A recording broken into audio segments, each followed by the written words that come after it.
اکبر علیہ السلام کی ولادت باسعادت۔ حضرت علی اکبر علیہ السلام حضرت امام حسین علیہ السلام کے لخت جگر ہیں۔ حضرت علی اکبر خوبصورتی کی لازوال مثال، شجاعت و بہادری میں باکمال، اور اپنی مثال آپ ہی تھے۔ مشہور روایت کی بنا پر آپ کی ولادت 11 شعبان المعظم کو مدینہ منورہ میں ہوئی۔ آپ کی والدہ ماجدہ جناب لیلہ بنت مرہ ابن عروہ ابن مسعود ثقفی ہیں۔ حضرت علی اکبر علیہ السلام کی شخصیت کے بارے میں کہا جاتا ہے کہ آپ شکل و شمائل کے لحاظ سے وجیح و خوبصورت اور انتہائی شیریں زباں اور پرکشش تھے۔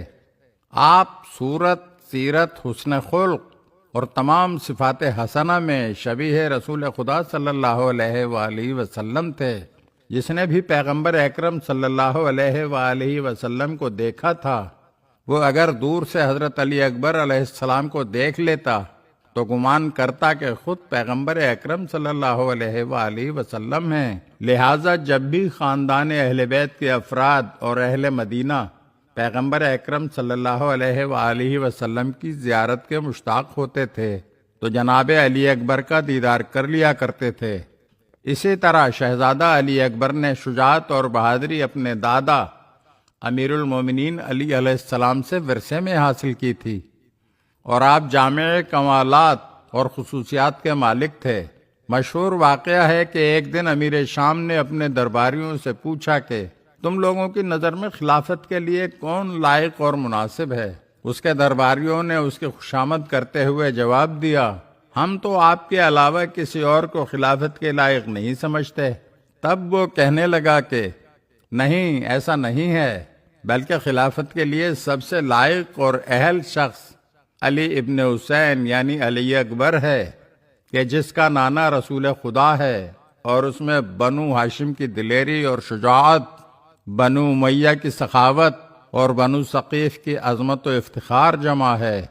حضرت علی اکبر علیہ السلام نے اپنے تمام کمالات کا اظہار میدان کربلا میں نہایت مؤثر انداز میں کیا، اور دشمن کے ساتھ شدید جنگ کے ذریعے اپنی آخری سانس تک اپنے پدر بزرگوار حضرت امام حسین علیہ السلام کی حمایت و نصرت کرتے رہے۔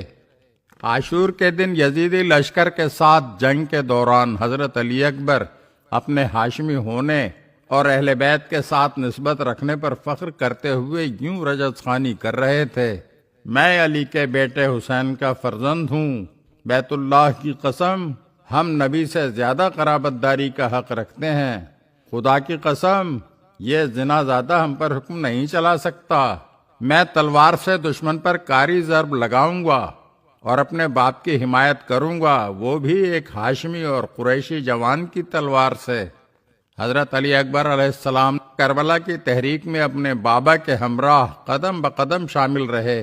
تاریخ بتلاتی ہے کہ قصر بنی مقاتل کی منزل پر امام حسین علیہ السلام موجود تھے۔ رات کے کسی پہر میں تھوڑی دیر کے لیے آپ کی آنکھ لگ گئی۔ جب آنکھ کھلی تو زبان پر کلمہ استرجاع یعنی انا للہ و انا الیہ راجعون جاری تھا۔ جناب علی اکبر نے پدر بزرگوار سے اس کا سبب پوچھا تو امام علیہ السلام نے فرمایا، میں نے ابھی خواب میں دیکھا کہ کوئی سوار یہ کہہ رہا تھا، یہ کاروان موت کی طرف بڑھ رہا ہے۔ امام علیہ السلام کی بات سن کر جناب علی اکبر نے پوچھا، بابا کیا ہم حق پر نہیں ہیں؟ امام حسین علیہ السلام نے فرمایا، کیوں نہیں بیٹا؟ تو جناب علی اکبر علیہ السلام نے فوراً فرمایا، جب ہم حق پر ہیں تو راہ خدا میں مرنے سے ہمیں کوئی خوف نہیں ہے۔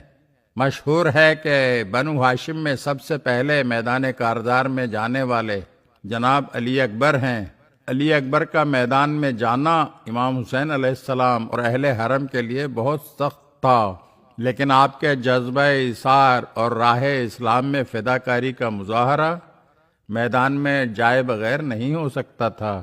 جب جناب علی اکبر میدان کارزار کی طرف جا رہے تھے تو امام حسین علیہ السلام نے اپنے ہاتھوں کو بلند کیا اور فرمایا، بار الہ تو گواہ رہنا کہ میں نے ان لوگوں کی طرف اس جوان کو بھیجا ہے جو صورت میں، سیرت میں، رفتار میں، گفتار میں تیرے رسول کی شبیہ ہے۔ ہم جب بھی تیرے پیغمبر کی زیارت کے مشتاق ہوتے تھے تو اس کے چہرے کا دیدار کر لیا کرتے تھے۔